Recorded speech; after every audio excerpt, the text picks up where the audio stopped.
Thanks for listening to the Underdog podcast presented by the Riley Decker Companies.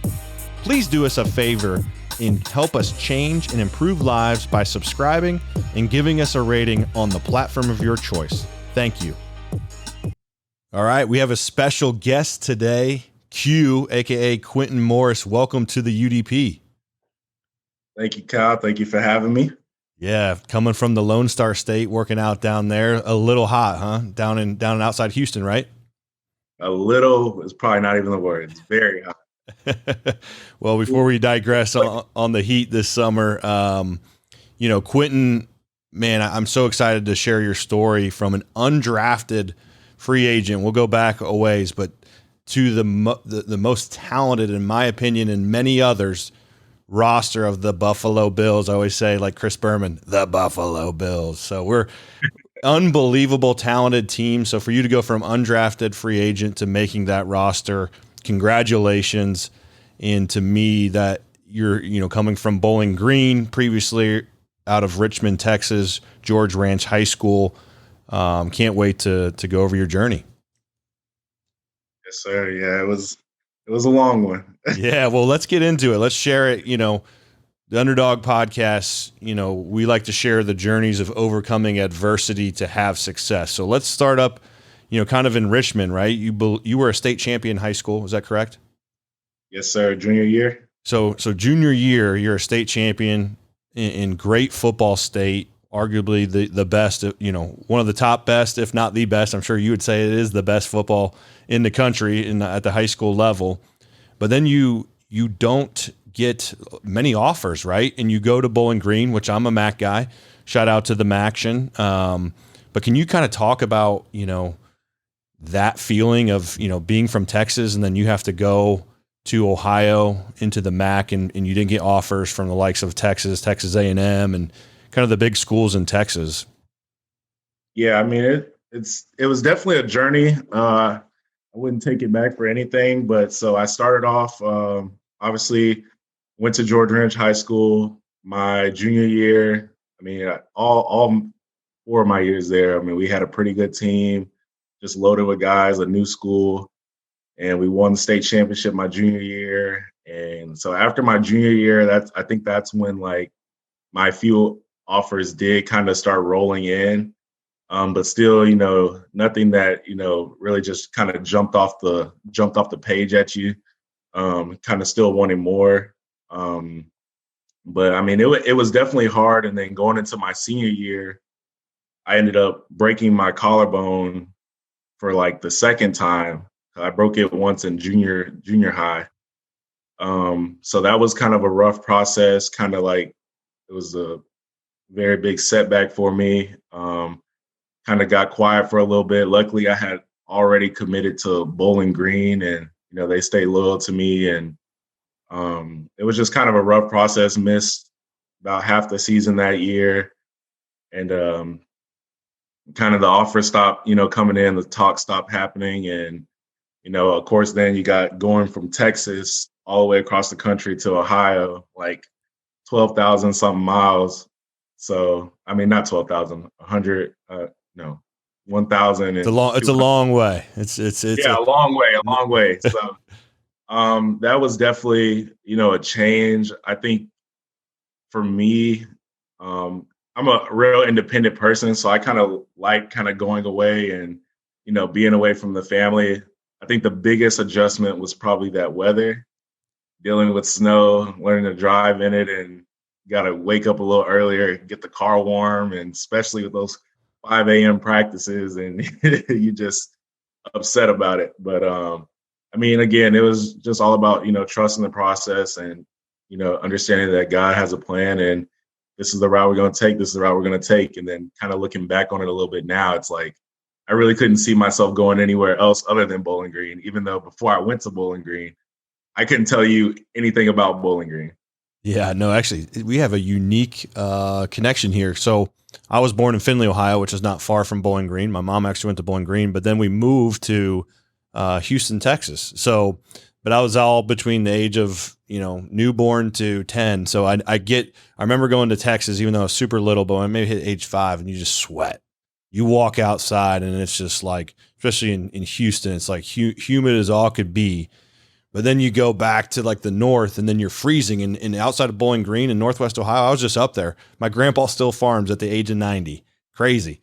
But man, I was up there like in May and it's freezing. It's like Buffalo, I bet. I mean, the winds in Northwest Ohio, you're like, it's insane. So anyway, it is a drastic culture. So I imagine you coming from Richmond, Texas and being a state champion as a junior and going through that adversity, then hitting Bowling Green. And I know you guys had some adversity, inside of, from a record perspective, and then you're transitioning right from a wide receiver to tight end.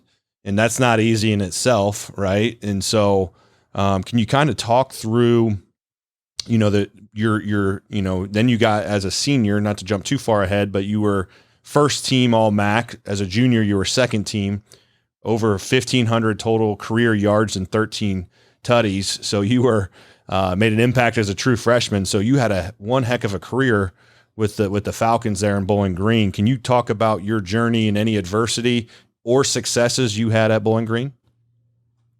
Oh, yeah, definitely. So my first year coming into Bowling Green, I feel like it's kind of like high school. You start that process over again. You're coming in as a freshman in high school. You got to kind of prove yourself all over again. And so when I got to Bowling Green, it's like, okay, it's college. Everybody, wherever they came from, they were probably the guy, the man, wherever they came from. So I remember we did a few workouts and stuff, had a couple of the older guys, like a little 7-on-7, kind of without the coaches, just getting a feel for players and stuff. And I kind of went out there and I was just like, I'm going to be me and take care of business. Like, at the end of the day, I play Texas high school football. So I'm going to believe we're the top of the crop anyway. So kind of went out there, kind of made a name for myself. And, guys started to trust me.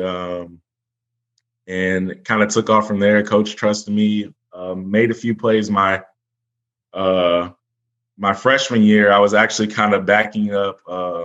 I think you had him on the podcast before, Scotty. Yeah. So we're two totally different type of receivers at the time, but kind of backing up him and learning a lot from him. He's a quick little son of a gun. So, kind of played in that role. And I actually kind of was used somewhat as a tight end type style my first year, and then my second year. So crazy thing, my second year, I actually broke my collarbone for the third time. But going, I want to say it was a summer, kind of doing summer workouts, getting ready for the season. So that was another setback that it just tore me apart. I'm like, I'm just the most fragile thing. I just can't. And I really blame basketball the longest because I could never just put on the weight because I would just get so skinny playing basketball. And so then there's that happened my sophomore year. But then it was a long summer. Like for me, it was like a lot of stress, not knowing what the future. I'm just like, I'm going to just be labeled as an injury prone guy. And so that kind of set me back a little bit, but kind of got with my strength coach at the time. I think it was Coach Dennis at the time, and I got one-on-one with him, and I was like, just get me back. And we stayed up there, just me and him, and we were just working to get back. And I was in best shape of my life, and got back in time for the season, and I put up pretty good numbers my sophomore year at receiver. And then, of course, like you were saying, record-wise, then another setback happens, like I think towards the end of the season, we got a coaching change. And we got a coaching change at the end of the season. So then we had a new coach come in, Scott Leffner. And I was already like a bigger receiver. I was like 6'2", 225 or so. And he came from the Boston College offense where they already used a lot of tight ends.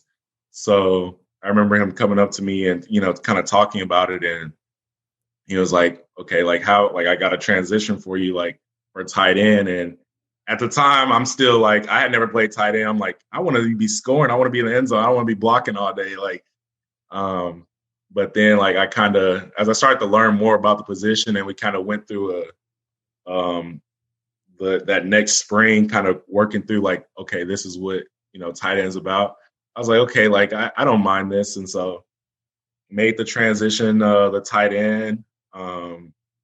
And just kind of embraced it. And like you said, it's definitely a different, it's a whole nother change, because tight end is just almost like being every position on the field. Like you might as well be the quarterback, running back, O lineman, and the receiver, because you gotta know everything as far as protection wise. You gotta know blocking schemes as far as the run game, and then you still gotta be able to go out there and run routes and stuff. And then you're so versatile with your size and your speed that you still get put in like positions. Like at that point I'm like 240 and I'm running screens and stuff, and I'm like, but I mean I was carrying the weight pretty good and still had my speed and stuff. So I mean it definitely expanded your toolbox a little bit, and I think it kind of helped me from. And then with Lefner coming in and kind of showing us like, I mean, he lives in the pro style offense, so I think that really helped develop me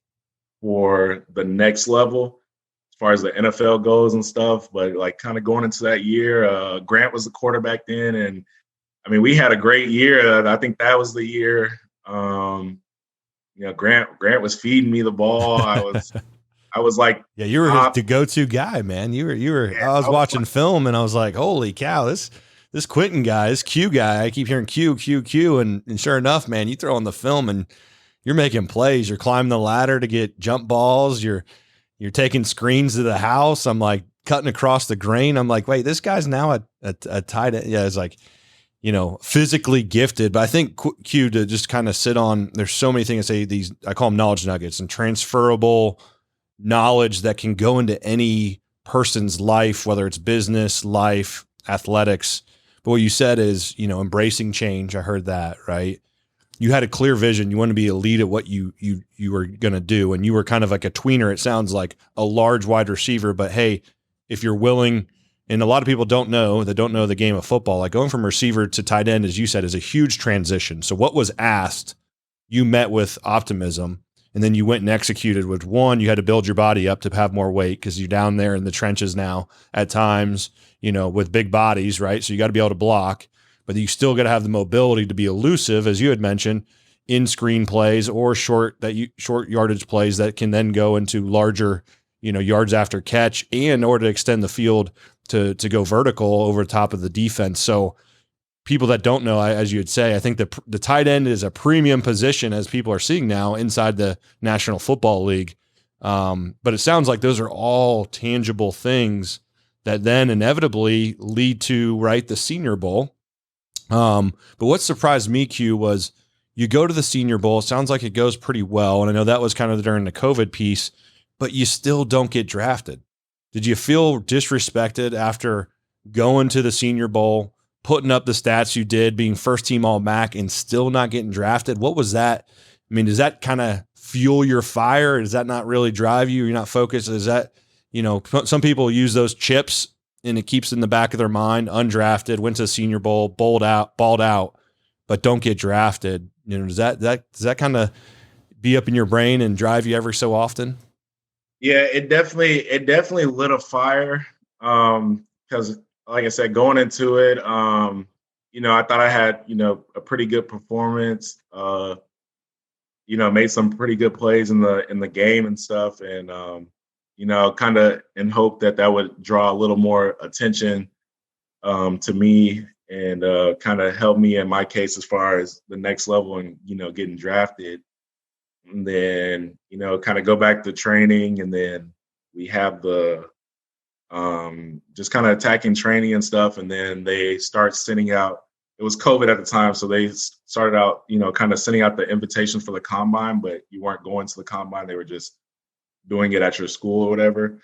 And I never got a invite for the combine or anything either. So that kind of, tore me down a little bit. And wasn't getting I started the noises started to pick up as we got closer to the draft. I started hearing from more teams, kind of getting on a lot of Zoom calls and stuff. But at the end of the day, I was just like, man, I didn't get an invite, or so I'm like, I don't know if they're looking at me, they're not looking at me. But then like I kind of just I'm on social media, I'm Googling my name and stuff and trying to see what the hype is. And then eventually there's a point where you just got to turn all that stuff off and just say, hey, like I'm gonna just lock in making sure I'm getting my body right. So whenever I go to this pro day, I catch some eyes and stuff. So I'm just attacking training. I'm in Dallas at the time with MJP and with Rob with D-Rob. He trains like a bunch of receivers, a bunch of tight ends and stuff. And me and him are just at it every day and just getting after it. And I go to my pro day and I'm just chiseled up, and guys are like, kind of they saw like a change from that Senior Bowl to that pro day, and they could tell that there was like a fire lit under me. And then so I go through that, perform good, catch everything, put up good numbers, jump well, run well. And then, of course, we have the draft. So for the draft, I had a little bit of family over. I was just like, I don't really want nothing big because, there's no telling. And then it's kind of, it's hard to sit there in a room with everybody kind of eyes on you and just watching the TV. And so, of course, it's a long process. I mean, you got the first, second, third day. So first day, I was tuned in, but you got to be honest with yourself, and I didn't really expect that. Second day, I might have been peeking at it still. Who knows? Maybe. And then the third day, it's just like I'm sitting there, and it's starting to get a little antsy. And then I'm just like, man, like checking the phone, every notification, you think it's, a coach or something. And then sometimes somebody would call me. I'm like, hey, not right now. Like I'm locked in. It's not the good time. So, and then of course, towards the end of it, as the draft was closing, hadn't got any calls. And then I started a little bit more towards the end. I got a call from a couple teams. I think it was the Bills. I want to say Bengals and a few other teams or something. And they were just like, hey, like if nobody grabs you here, we want to sign you. And so with the Bills, me and my agent, we kind of had like a list of like kind of breaking down rosters, like what's the best case scenario as far as, earning a job and being able to come in, have an opportunity to, play and, prove yourself. And so Bills was like the best option at the time. And the Bills were the first ones that called. So it was a perfect situation. And so I got the call, and they said they're going to sign me as an undrafted free agent. And my face kind of lit up. I mean, at the end of the day, I was still down because, of course, everybody wants to hear their name called on TV. It's just something you dream about as a kid, but also something you dream about is just to be a part of the NFL in general. So that was kind of a sigh of relief, and was able to tell the family afterwards, like, hey, I'll be signing with the Bills. I'll be going to New York. So, it was a long, hard process. It was definitely frustrating, overwhelming at times. But at the end of the day, I got the call one way or another. And I just like, for me, it was all I need to do is get a foot in the door, and I can handle the rest. Like, as long as I can get in front where I can have some eyes on me, I can handle it from there. So yeah, love that. And then, so you get to Buffalo, right, Quintin? And then it's now you're in a sea of what they bring in, 100, and there's 105 enter camp, or 100 plus, and they keep 55 in active or something like that, and 65 total with the practice squad. So walk through now you're walking in with Josh Allen and Stephon Diggs, and that you go from a room with Scotty Miller and Grant Lloyd to Stephon Diggs and Josh Allen. So two great rooms. I tell you what, that's the Bowling Green room. Holy heck. Now you're going into this next room. Take me through the process of getting into camp there with Buffalo, and then through the season. And I know once again, you guys are loaded with talent. Didn't have I think the outcome that everyone wanted, obviously, but tons of opportunity. So kind of walk through your rookie year and making the team or being on practice squad activated, all those different things, and how that all went down. Yeah, so kind of coming in first day, we get there, we go through all our little medical tests, everything, kind of meet coaches and everything, and all the players. I think the first day, we're all working out together. It's just like I think everybody's kind of just tense. Nobody's talking. Everybody's, yes sir, no sir. Just everybody's just uptight. And I mean, it's just funny looking back because we were talking about this not too long ago, and we're all so comfortable now around the coaches and kind of laugh and joke around a little bit. But you could just kind of just see us like get more and more comfortable. But yeah, so we go in there. We have the rookie mini camp. I go out there and doing a lot of one-on-ones and, I made a lot of great plays and stuff. And I think for me, as far as my individual performance, I kind of jumped off the, page a little bit. And so I remember the first day, like the vets weren't there yet, but like the next week the vets came in. And that's when I met like the Josh Allen, the Cole Beasley at the time. Steph was probably still somewhere in another state or something at the time, but I met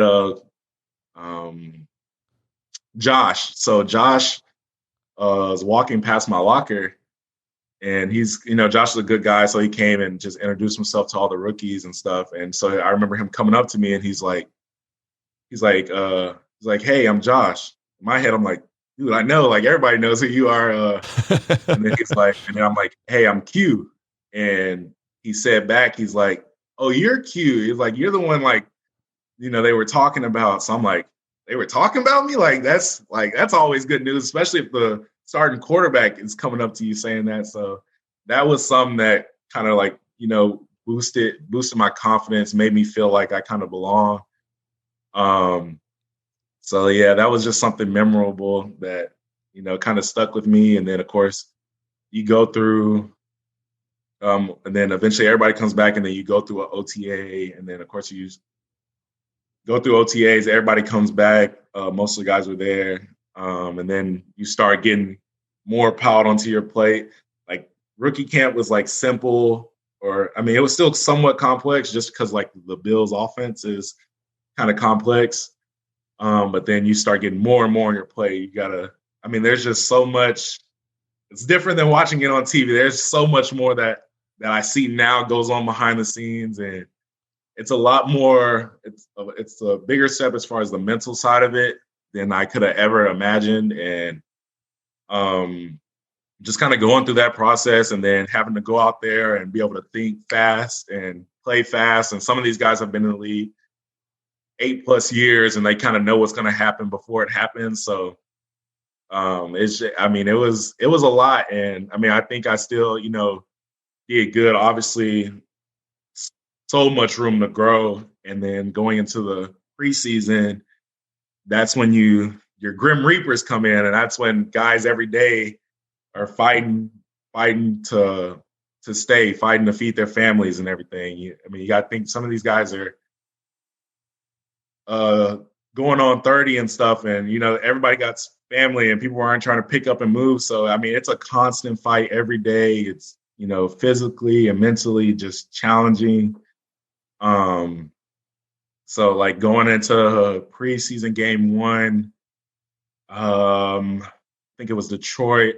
I want to say I had maybe one catch in that game. Kind of did a lot of things blocking wise. Did good, but I just remember being on the field. I'm just like looking around, just like I'm playing like in the NFL. Like this is just wild. And I think that game came down to like the last few seconds. Like we had a drive going, like a field goal to win it, and I was in the game on that last drive, and it was just like everything was happening so fast, and you just got to think. You got to be able to think. And at the time, of course, most of the rookies were in at that point, and we're all still trying to remember plays, and everybody's just thinking. But I think like I handled it well. I think the rest of the guys handled it well, and it was just an experience in general. And then after that first preseason game, that next that next week coming in like Monday or Tuesday is like a cut. So like I remember walking in and there's like I want to say maybe like for the first cut it might be like 8 guys or so or 10. And I remember the guys standing there and they're just like they had grabbed somebody in front of me.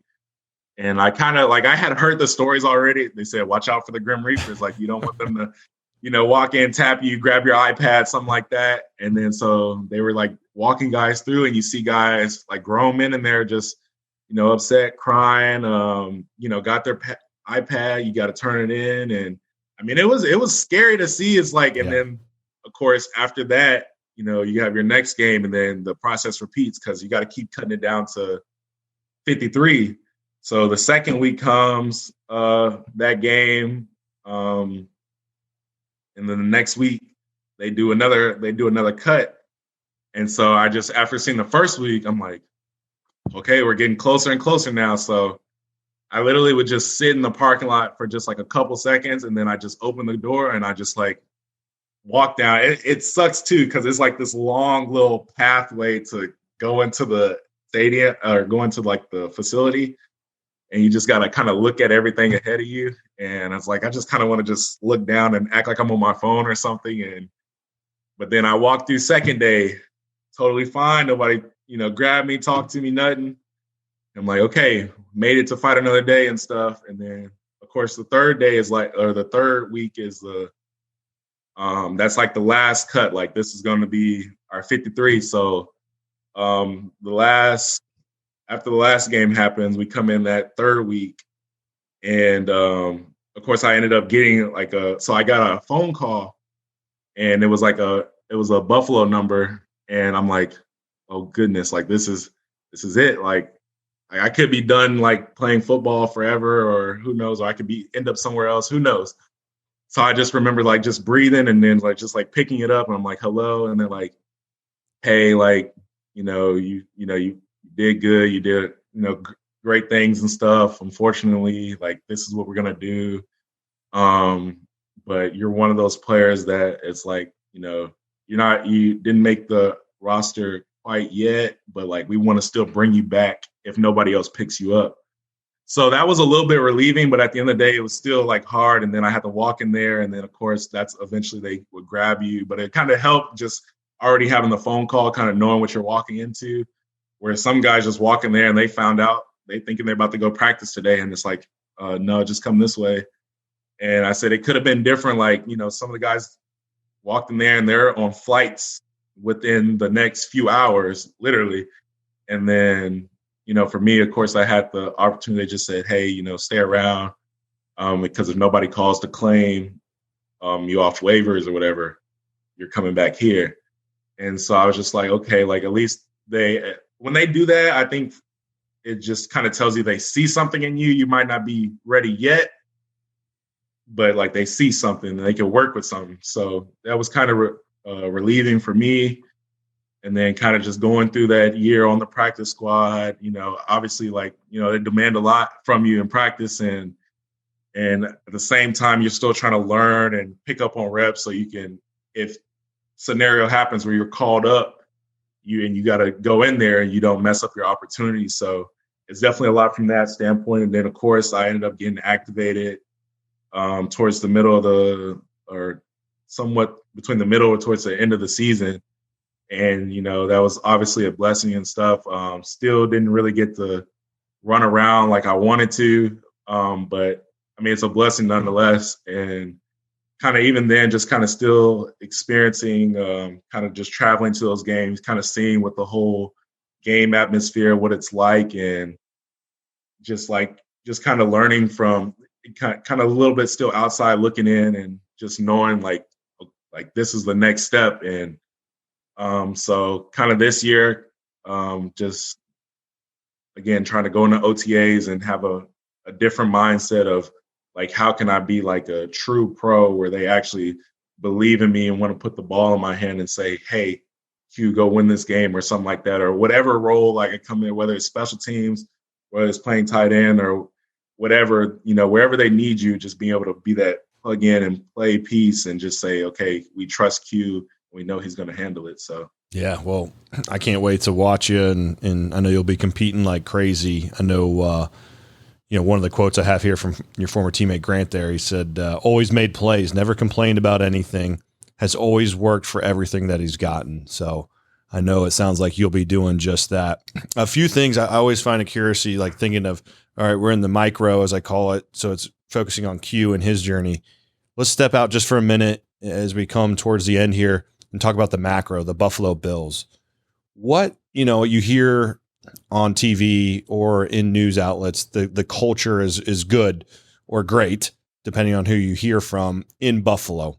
Can you talk, like, what are some of when at Miami, we talked about like what's important now, or relentless effort, all those different kind of acronyms or belief systems. What is the Buffalo Bills, cultural values or your guys' vision?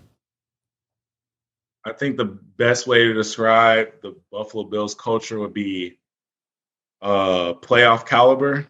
That's kind of like what our head coach Sean McDermott kind of goes by, and us as a players, we kind of embrace that. But playoff caliber is just kind of doing everything to a certain level. So like, you want to make the playoffs, you got to do things at a playoff caliber, whether that's from a mental standpoint, whether it's a physical standpoint, whether it's how you carry yourself outside and off the field and stuff.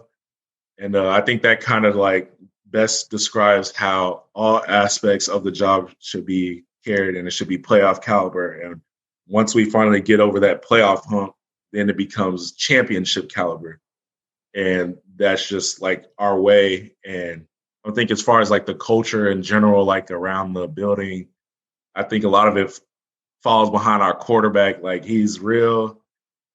Josh is a goofball and he's laid back, but at the same time, he has like a balance. It's like there's a goofy side, and then at the same time, there's a business side. And I feel like our team probably has I haven't been anywhere else, so I can tell you what other places are like, but I know in our locker room, and even a lot of guys that, come in from different teams are like, it's not like this everywhere. Like, we have like, great coaches and stuff. And some places you go to, it's like just business.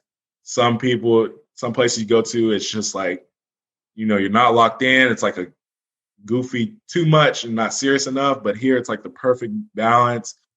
Guys are laid back, so you can kind of, not be like as I don't want to say comfortable, but like you can kind of lay back, and you're not too worried all the time about going out there and performing, because like everybody around you kind of embraces you. We have like a good group of veterans, and so like you can have fun, but at the same time, as long as like you go on the field and you're handling your business, nobody's saying anything. So I feel like it's the perfect balance. And like I said, it's just a really goofy team. Like, I have so much fun like going to the facility, and we have so many personalities. I tell people all the time, like, if they ever do like a Hard Knocks or just a documentary in general, like on this team, and they just have cameras around the building all day, they would see some crazy personalities. Oh man, that sounds like a blast. Bills Mafia. Last question. Man, I'm a Browns fan. So I grew up, born and raised Cleveland fan, and I'm sure you ran into a lot of those in Northwest Ohio when you were at Bowling Green. But diehard fan base in Cleveland. I think Buffalo, though, as much as I love my Brownies, Buffalo's up there. And the Bills Mafia is getting more notoriety these days, almost more than any fan base, and they're jumping on these tables. Have you done any of these table stuff where you're jumping off? And I know you got to be careful with that collarbone in your body, but man, this is some wild stuff these guys are doing. Yeah, it is insane. I said one of these days I will have to go through one just for the culture. But I don't even know how to describe them. They're insane. They're everywhere you go. First of all, I want to say the Miami game last year, there's like more Buffalo Bills fans in Miami than there were for the Dolphins. And just anywhere you go, I feel like you see somebody with like, I was walking in the airport one time, and I had on maybe like some Bills slide, and somebody walked by, they're like, "Go Bills!" I'm like, I mean, it's just like, and I'm like, "Go Bills back," because you just got to say it back. And I mean, they're everywhere. I just like, I don't know if it's just because I'm on the team now, and I just feel like I see it so much, but it's like they're everywhere. And then of course, I mean, they're insane too. Like I remember tweeting out some before I went to Buffalo, just kind of hearing all the talk about the Bills fans, Bills Mafia in general, and I was like, nah, I was like, they're not, they're nothing too crazy. And I kind of like, I think I kind of challenged them and stuff, and then just kind of going through it. And like, I remember like a practice, they were like, just like we were in the stadium, and people were just like packed in there like it was a game, and I'm like, sheesh. And then I remember, I want to say it was like 2 days before a game. We're coming out of like one of the meetings. The game's still like 48 hours away. And like we're coming out and there's like people in RVs and stuff and just already tailgating. And they're just like, we're honking at them, kind of leaving the facility.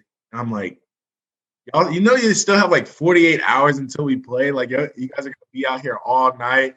And then even when it started getting cold, I'm like, okay, like this is insane. And I mean, I wouldn't change it for. I mean, I love them to death, and they're just so loyal. And anybody coming in our house, they're gonna let them have it. And I mean, it's a great time, and they make it a party in there. And I think I want to say the Patriots playoff game was probably like the best atmosphere in that stadium. Just like it was a night game. They cut off the lights, we're coming out, and it was just loud in there. Flashlights on, Bills Mafia being Bills Mafia. It was amazing. It's a dream. It's a dream come true, my friend. So I hope. And the players are very interactive with them too, so it's great. Yeah, you guys seem to embrace the community for sure. Talking about community, last thing I actually did want to touch upon. You have an older brother with special needs. I think this is something what you're doing off the field is super important here. You spend a lot of time. I was obviously looking at some of the things you're doing with special needs in Buffalo community. Can you kind of touch upon, what it's like to, maybe having a brother with special needs and how that kind of puts things into reality for you, and then the cause of you working with kids with special needs? Yeah. So my brother, of course, like you said, has special needs, and kind of just working with him. And then I in high school, I volunteered to, help work with the kids, because I know like it's not for everybody. Not everybody understands the kids. And I feel like having a brother kind of taught me and made me more so understand like, where a lot of the kids are coming from. And my brother was also very involved in Special Olympics, and I spent a lot of time around the kids. Even my whole family, we even won like Family of the Year, I want to say a couple times, just because like we're so involved in, the special needs community and Special Olympics specifically. And, just traveling all over the place, with the kids. And I mean, it's just a great group of kids. And for me, it definitely I do it just because, I love the kids in general. I love my brother, and, I want to be there and support him as much as he supports me. And then also too, like I build a lot of relationships with a lot of the kids that I meet through Special Olympics. And kind of for me too, as like, I feel like I have a duty to not let them down, because they like seeing me there. They like having me around. They like having my family around in general. And, I like just being there to help and assist and kind of help develop the kids. And kind of going into Buffalo. And also too, I remember my dad just asking me like, kind of what's going to be what's my thing that I kind of give back towards. And it was just like, my brother, like Special Olympics, that's going to be my thing. That's what I want to give. That's like what my cause is going to go to. And so we have like towards the end of the year, end of the season, we have like the my cause, my cleats. Basically, we put like on our cleats or whatever, whatever our cause is. And I put Special Olympics on there. And our HR with the Bills, they're like, hey, like Hugh has like an interest in Special Olympics. And they kind of talked to me and then started getting a lot more information on my backstory and my connection with Special Olympics. And like I told them, I'm like, I mean, anything like Special Olympics, like, or special needs or kids with disabilities in general, like call me, text me, like I have no problem being there. It's like 10 times out of 10, I'm probably saying yes, unless like I just can't be there for like, obviously practice reasons or, game reasons or something like that. But I was like, yeah, I love to work with the kids. So in Buffalo, I think they had like a unified sports thing for Special Olympics for basketball. So I said, yeah, like, of course I'll go over there, and I spent a little time with the kids,